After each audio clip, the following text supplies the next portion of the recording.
Bah,សូមស្វាគមន៍បងប្អូនពីវគ្គមុនយើងបានបង្កើតនៅ Yahoo Man មួយហើយអញ្ចឹងវគ្គនេះដែលខ្ញុំឲ្យបងប្អូនបន្តថានឹងបង្កើតអឺ Gmail បាទGmail ដែលខ្ញុំរៀបរាប់ពីមុនមកប្រាប់បងប្អូនហើយដែរថា Gmail គឺវាមានអត្ថប្រយោជន៍សំខាន់ណាស់សម្រាប់យើងជាអ្នករកស៊ីនៅមុខរបររកលុយតាមប្រព័ន្ធអនឡាញបាទ Gmail គឺជាប្រភពមួយដែលសម្រាប់ឲ្យយើងរកចំណូលបានតាមប្រព័ន្ធអ៊ីនធឺណិតដូចជា Google AdSense Gmail គេយកទៅធ្វើអ្វីខ្លះ Gmail គឺគេយកទៅបង្កើតនៅ account YouTube ដើម្បី link account YouTube ទៅជាមួយនឹង Google AdSense រកកម្រៃពី Google AdSense ដែរហើយ Gmail ក៏ជាប្រភពនៃកន្លែងបង្កើតនៅwebsite ដែរបាទយើងបង្កើតនៅ blogspot blogger អញ្ចឹងទៅយើងយកទៅធ្វើឲ្យជា .com .tk អីចឹងទៅវាចេញមកជា website ហើយយើង link ទៅជាមួយនឹងការរកលុយដាក់ទាំងពាណិជ្ជកម្មអីជាមួយនឹងGmail នេះផងដែរបាទអញ្ចឹងកុំឲ្យខាតពេលយូរយើងចូលទៅបង្កើតនៅ Gmail ជាមួយនឹងខ្ញុំដូចតទៅបាទតែខ្ញុំសូម recommend ឲ្យបងប្អូនដែលជាអ្នកមិនទាន់ចេះហ្នឹងឬក៏សពេសពិលបាទខ្ញុំអត់និយាយចំពោះបងប្អូនដែលចេះហើយទេបាទសូមអភ័យទោសយើងត្រូវតែព្រៀងទុកបាទយើងមិននឹងធ្វើអ្វីមួយយើងព្រៀងទុកឲ្យវាជាស្រេចទៅដើម្បីយើងងាយស្រួលណាមួយវាអត់ភ្លេចផងតែបើសិនជាភ្លេចក៏ដោយក៏យើងមានសំណៅមានការព្រៀងទុករបស់យើងហើយដែរយើងអត់ខ្លាចភ្លេចទៀតយើងមិនបាច់ចាំគិតច្រើនបាទដូចឧទាហរណ៍ដូចជាខ្ញុំនេះគឺខ្ញុំបានព្រៀងទុកហើយបាទនេះគឺជា account នៃ Gmail ដែលយើងកំពុងតែរៀបចំនិងបង្កើតនេះឯងទីមួយគឺយើងមាន account ជារួចស្រេចគឺឈ្មោះដែលយើងចង់បំពេញ Gmail ហ្នឹងទី2 password ទី3គឺលេខទូរស័ព្ទដែលយើងប្រើដើម្បីឲ្យverify ទី4គឺ address postcode បាទហើយមួយទៀតនោះគឺជាឈ្មោះអញ្ចឹងឈ្មោះយើងចង់ដាក់ឈ្មោះអីក៏បានដែរអញ្ចឹងខ្ញុំសូមrecommend ឲ្យបងប្អូនត្រូវតែរៀបចំមុនដើម្បីយើងចង់បង្កើតនៅអ្វីមួយយើងត្រូវតែរៀបចំមុនបាទអញ្ចឹងចូលទៅបង្កើតជាមួយនឹងខ្ញុំទាំងអស់គ្នាហើយយើងអនុវត្តធ្វើតាមខ្ញុំទាំងអស់គ្នាក៏បានដែរព្រោះថាខ្ញុំធ្វើក៏មិនសូវលឿនប៉ុន្មានដែរបាទខ្ញុំធ្វើ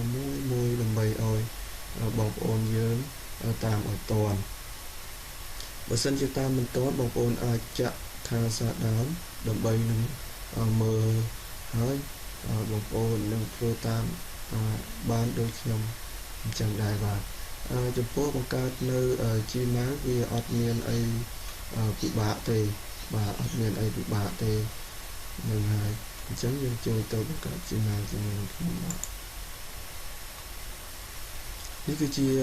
Yahoo ដែលយើងបង្កើតពីវីដេអូមុនអញ្ចឹងយើងចូលមកបង្កើត Gmail បាទយើងដាក់sign up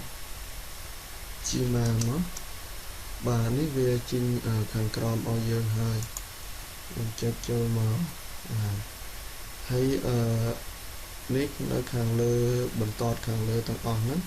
បងប្អូនចុចចូលតាមខ្ញុំមកបាទនេះហើយអានេះគឺជាអាសយដ្ឋានដែលយើងបង្កើតវាហ្នឹងអញ្ចឹងយើងចុចចូលតាមកន្លែងនេះ google.com ហ្នឹងគឺ Gmail address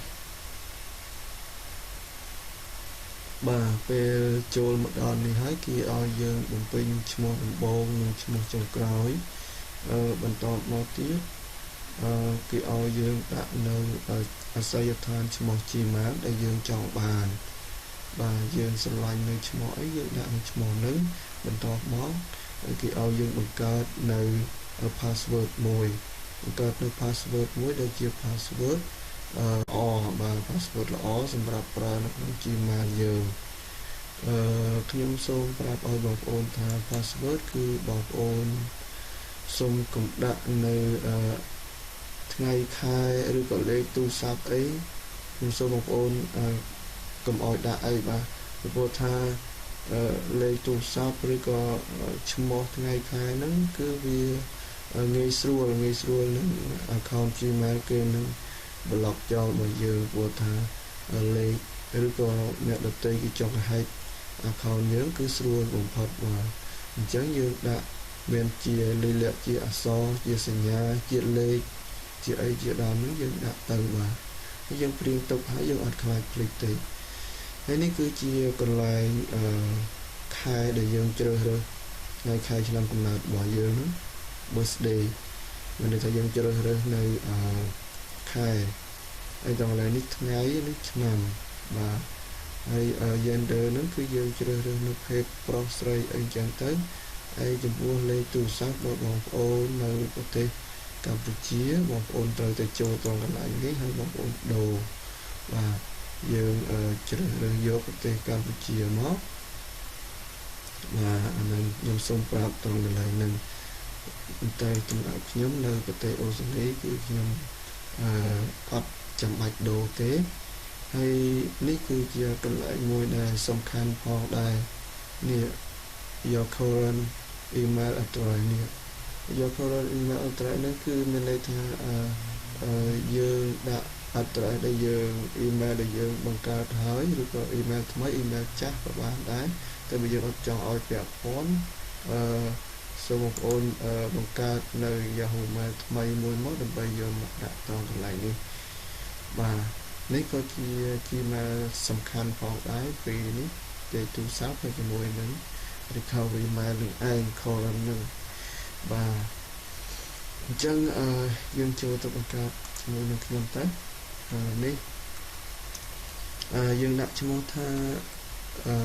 ឈ្មោះអីដែលយើងចង់ដាក់អំពី Gmail មកវិញបាទ Kim Dara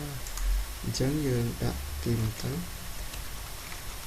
បាទនេះ Dara ដាក់ Kim Dara ហើយឈ្មោះ address Gmail របស់យើង copy ប៉ុណ្ណេះមកខ្ញុំក៏អត់តាន់ដឹងថាវាឲ្យឬមិនឲ្យទេព្រោះថានេះគឺជា Gmail ដែលខ្ញុំបានព្រៀងទុកបាទបើសិនជាវាមិនឲ្យយើងគ្រាន់តែផ្លាស់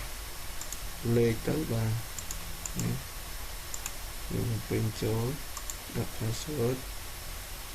មានន័យថាវាឲ្យដែរក៏ប៉ុន្តែផ្លាស់ប្ដូរនៅលេខ1847អញ្ចឹងយើងយក Gmail ទៅខ្លីស្រួលស្នុកយើងបំពេញផងដែរមានន័យថា direct 1847ហើយpassword អត់មានបញ្ហាទេ password យើងដាក់នឹងគឺវាឲ្យហើយនេះគឺជា password បាទ copy password មកបើថាយើងព្រៀងចឹងទៅវាងាយស្រួលបាទហើយយើងអត់ភ្លេចទេបាទដាក់ថ្ងៃអីក៏បានឆ្នាំអូន90ឬ94បាទហើយ gender នេះយើងយកបរិបទលេខទូរស័ព្ទដែលខ្ញុំមានហើយលេខទូរស័ព្ទនេះគឺអាចចាស់ទេយើងយកអាថ្មីមកនេះដើម្បីបង្កើតឲ្យវាថ្មីទាំងអស់បាទហើយសូមប្រាប់បងប្អូនថាបូក61បាទបូក61ហ្នឹងគឺចំនួនឲ្យលេខ0ដូចជានៅក្នុងពេញបូក855បូក855ហ្នឹងគឺចំនួនឲ្យលេខ0យើងមិនដាក់លេខ0មិនសិនមានលេខ0ក្បាលបងប្អូនលុបចោលទៅបាទ ចំពោះនេះគឺជា your current email address អញ្ចឹងយើងដាក់ចូលមក Gmail Yahoo Mail ដែលយើងបង្កើតរួចជាស្រេចហើយនោះពីវីដេអូមុនដែលខ្ញុំប្រាប់ឲ្យបងប្អូនហ្នឹង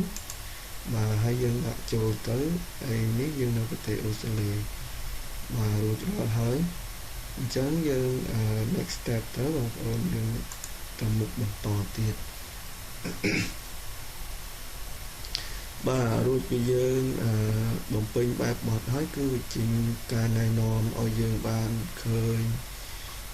ពីនៅ Gmail ពោលថា Gmail គឺជាប្រភពកន្លែងនៃការរកស៊ីអញ្ចឹងទៅវាមាន policy វាដើម្បីឲ្យយើងមើលព្រោះថាពីមុនវាអត់មានគោលការណ៍តឹងរ៉ឹងទេតែឥឡូវវាអាប់ដេតបានមួយថ្ងៃវាកាន់អាប់ដេតទៅអញ្ចឹងនេះគឺជាគោលការណ៍របស់វាពេលយើងបង្កើតហើយវាអត់តន់ជិញឲ្យយើងអាចអង្គុយទេគឺយើងត្រូវតែអូសចុះមកក្រោមអត់ទាល់ក្រោមមកគឺវាជិញឲ្យយើងអាចអង្គុយបាទឥឡូវរួចរាល់ហើយយើងបន្តមកយើងចុចអាចអង្គុយមក save បងប្អូន save ក៏បានមិន save ក៏បានដែរបាទវាឲ្យយើង verify លេខទូរស័ព្ទនឹង verify លេខទូរស័ព្ទអញ្ចឹងបងប្អូនចុច continue ដើម្បីឲ្យវាផ្ញើលេខកូដមួយខ្ទង់ចូលនៅក្នុងទូរស័ព្ទដៃលេខទូរស័ព្ទដៃដែលយើងបានកំពុងតែប្រើ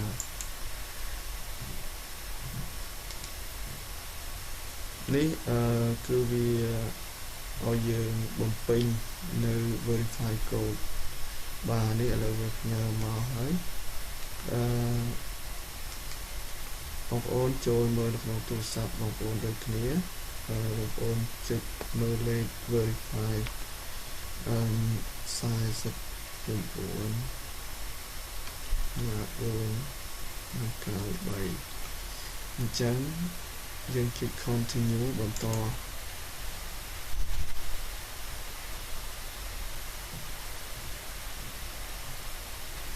បាទនេះយើងបាន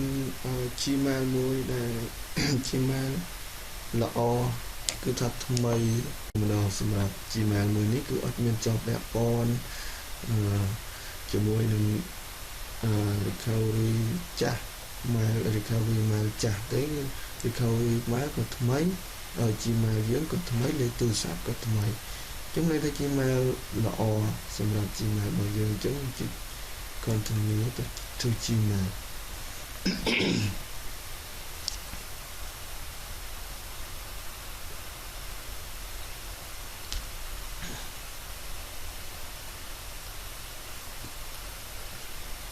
បាទបន្តចូលមកដល់នេះហើយគឺបងប្អូន next step រហូតបាទយើងចុច next step រហូតបាទនេះខ្ញុំបានប្រាប់បងប្អូនដែរអញ្ចឹងថា Gmail គឺវាអត់មានអីពិបាកបង្កើតទេស្រួលបង្កើតណាបាទតែបើសិនជាយើងបង្កើតដោយហើយបង្កើតដោយអត់មានព្រៀងទុកអត់មានអីច្បាស់លាស់ Gmail នេះវាអត់ល្អវាអត់ល្អសម្រាប់យើងប្រើទេហើយយើងចុចដើម្បីគ្រប់100បន្ទុកហ្នឹងហើយចូលនៅ inbox នេះវាផ្ញើមកហើយបាទហើយគឺអូខេឥឡូវយើងបាន Gmail មួយហ្នឹងហើយយើងបង្កើតរួចរាល់ហើយតែបើសិនជាបងប្អូនចង់ចូលចិត្តលេង Gold Plus បងប្អូនចូល Gold Plus នេះបង្កើត Gold Plus មួយទៀតមិនថាបង្កើតអីទៀតទេយើងគ្រាន់តែបំពេញបែបបត់ដើម្បីឲ្យមានលក្ខណៈស្តង់ដារល្អហ្នឹងហើយអញ្ចឹងបងប្អូនចូលមក My Account មកហើយបងប្អូនយក Gmail នេះទៅបង្កើតនៅ Blogspot ហ្នឹងហើយ design វាធ្វើជាធ្វើជា website ក៏បានដែរបាទ Gmail គឺមានអត្ថប្រយោជន៍សំខាន់សម្រាប់បងប្អូនដែលជាអ្នកចេះប្រើនេះដែល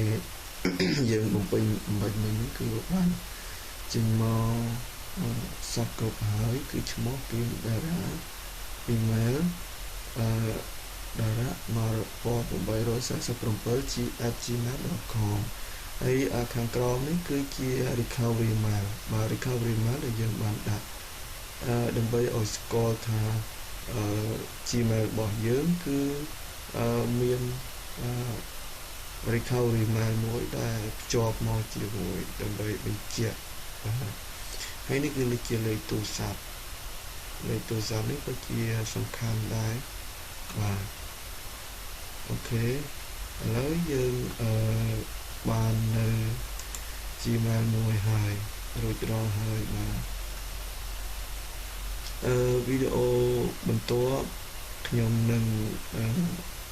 ណែនាំក៏ដូចជាបង្រៀនបងប្អូនអំពីរបៀប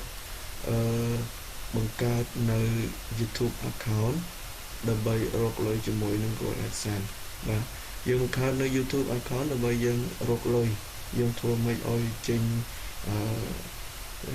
ញនៅស្ទែនពាណិជ្ជកម្មចេញនៅបន្តលឿងហ្នឹងវីដេអូក្រោយខ្ញុំនឹងបង្រៀនបងប្អូនអំពីបង្កើតនៅ YouTube account ដើម្បីរកលុយបាទសូមអរគុណបាទសូមជម្រាបលានៅវីដេអូក្រោយយើងជួបគ្នាបន្ត